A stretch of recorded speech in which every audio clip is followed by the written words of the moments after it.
Այստեղ մենք այնտեղ մի իրողությաններ ականատես եղանք, քպական, այլևս քպական, նախկին պատգամավոր Վիլեն Գաբրիելյանի հարբած արկածները Գյումրիի փողոցներում, մինչև անգամ լրագրողին հայոյել, մանդատը վայր դրեց, բայց չի փոշմանում իր հայոյանքի համար, հատկանշական է, բայց այստեղ ասում են կարծում ծանոթ եք իր, չգիտեմ հասցեցիք անդանել Գյումրիում ինչ էր խոսում ինքը Գիտեմ Եվ ասում են իր մանդատը վայր դնելը հետ, չկապ չուներ իր հարբած վիճակի հետ, շատ ավելի խորքային եք, խնդրեմ ես մասով ձեր կարծիքը։ Գիտեք ինչ ես համարում եմ, որ նորմալ է։ Ինքը այդ տղան, ուրեմն այսպես մենք կարող ենք ասել ՔՊ-ի ինչ-որ մի հատ հավաքական կերպար է։ Այդպիսին են իրենք։ Ուրիշ բան պետք չէ որոնել։ Եվ գիտեք, այդ որ ինքը ասում է, որ չի փոշմանել, հա, իր արածի համար եւ այլն, դա էլ է շատ հատկանշական, որ իրենք դա են եւ իրենք հիմա ներկայանում են այդ կերպարով։ Իրենք 18 թվին, երբ ժողովրդին խաբելով էին զբաղված, իրենք լրիվ ուրիշ կերպարի մեջ էին, իրենք այդպես չէին պահում։ Հիմա գիտեք, իրենք էլ լավ գիտեն, որ իրենց դիմակները բոլորը պատրված են, ժողովուրդը գիտի ովքեր են, իրենք եւ ուղղակի այդպես շանտաժի, վախի մթնոլորտ ստեղծելու վրա է հույսերը մնացել։ Մանավանդ որ իրենք լինելով տեղում, լինելով Գյումրիում, արդեն կանխազգում էին, հա, թե ինչ պիտի լիներ։ Եվ այս իմաստով ես նորմալ եմ համարում։ Նորմալ է այդպիսի կերպարների արկայությունը այդ ուրեմն տխրահարճակ կուսակցության մեջ։ Բայց ես եթե մենք խոսում ենք Գյումրիի մասին, գիտեք, մի հարցի վրա եմ անպայման շեշտը ուզում դնել։ Ես չեմ դատարում կրկնել եւ ելի է շատ շատերը, որ մենք գտնվում ենք հիբրիդային պատերազմի մեջ եւ այդ պատերազմը ունի տարբեր բաղադրիչներ։ Տեսեք, այն պահվածքը, որը մենք տեսանք մեր լրագրողների կողմից, սա ես համարում եմ, որ սա հերոսական պահվածք էր հիբրիդային պատերազմի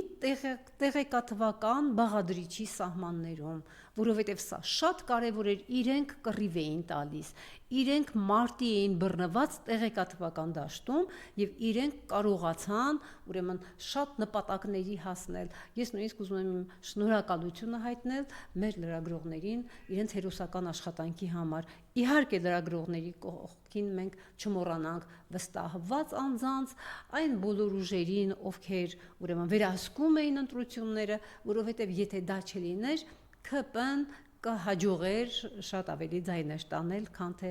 այսօր տարավ։ Ընդդիմության հաղթանակ է, բայց տեսեք կոլեկտիվ հաղթանակ է։ Մենք այնքան բարդ ժամանակներում ենք ապրում, որ անհատի հաղթանակը այսօր դառնում է գրեթե անհնարին։ Սա եւս մեկ անգամ հուշում է, որ այս իշխանությունների դեմ պայքարում հանուն մեր հայրենիքի գոյության, հանուն հայ մարդու գոյության այս պայքարում անհրաժեշտ է կոլեկտիվ պայքար։ Իրադրությունը այնքան բարդ է, որ մեկ մարդու հետ, մեկ ուրեմն կերպարի հետ դա ինչքան ուզում է ուժեղ կերպար լինի, հնարավոր չէ հույս կապել։ Կոլեկտիվ միտք է հարկավոր, կոլեկտիվ գործողություններ են հարկավոր, համախմբում է հարկավոր ընդդիմադիր դաշտում, անհապաղ համախմբման անհրաժեշտություն կա։ Այդուհանդերձ նորից գալով այդ սույն անձին, Վիլեն Գաբրիելյանին, տիկին Աղջաջան, ինքը իր խոսքում ասաց, ինչի մանդատս վայր դրեմ 26-ին մեկա չենք լինելու։ Հետո այնտեղ ազգային ժողովում Հովիկ Աղազարյանի մասին կարծում ծանոթ եք ինքը ինչպիսի ելույթ ունեցավ, ասում են խորքային հենց դա էր, իրեն չներվեց դա եւ WhatsApp-ով պիտի հեռանալու նամակը ստանել կամ գուցե ստացել է, ինքը մեկ ոտ առաջ ընկավ։ Այս մասը Գիտեք ինչ, ես իհարկե խոհանոցին այսպես տեղյակ չեմ եւ չեմ բացառում եւ հնարավոր եմ համարում նաեւ ուրեմն այդ տարբերակը, միայն եկեք զգուշ լինենք, երբեմն այսպիսի ձայներ եմ լսում, որ նա հասկացավ, փոշմանեց, ուշքի եկավ, ծիծաղելի բաներ չի կարելի ասել, հա, այդ կերպարներ իրենք այդ կերպարներն են։ Հիմա շատ հնարավոր է ձեր ասած տարբերակը կարող է լինել, բայց այստեղ ես մի ուրիշ բան կարող եմ ասել, որ ՔՊ-ի այսպես նավը ճոճվում է, հա, այսպես ասած։ Այդ նավակը ասում են, չէ, առանց այն էլ ճոճվում է։ Իսկ եթե նավակը ճայք է տալիս, հա, սկսում է ճոճվել, ներսում խժդժություններ են առաջանում։ Հիմա ես համոզված եմ, որ այդ ներքին խժդժությունները, ինչքան ավելի թուլանա սրանց դիրքերը, ներքին խժդժությունները ավելանալու են իրենց ներսում եւ այսպիսի փաստերի մենք առնչվելու ենք։ Տեսեք, այսպիսի մի բան կա, ասում է հաղթանակի հայրերը շատ են, պարտությունը որբ է։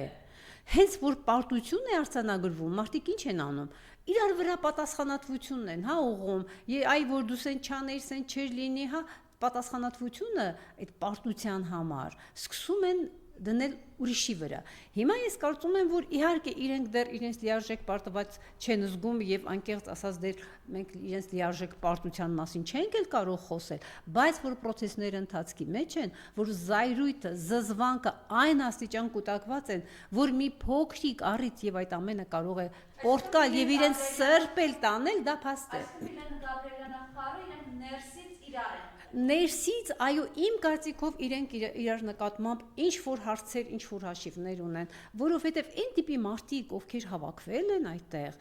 իրենք անձնակենտրոն մարդիկ են։ Իրենք չեն կարող, ասենք, մեկին ավելի մեծ ինչ որ բաժին հասնի, իրեն ավելի քիչ, ինչ որ ներքին առանց դրան հնարավոր չի որ լինի։ Ուղղակի իրենք ամուր են նրանով, որ իրենք հանցակիցներ են, իրենք բոլորը միասին երկիրը վերացնելու, ուրեմն ճանապարհն են բռնել եւ այս հանգամանքը իրենց այ համախմբում է, հա, իրենց այսպես ցեմենտում է այս հանգամանքը, թե չէ ներսից, բայց եթե այդ ճաքերը սկսեն տալ եւ իրենք շատ լավ տեսնում են, մենք կտեսնենք, որ իրենք արդեն ուրեմն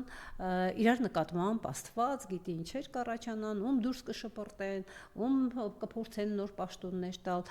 կապրենք կտեսնենք, բայց ուրեմն process-ները այնպիսին են, որ իրենք չեն կարող դրանք հաշվի չառնել, որովհետև դրանք իրողություններ են։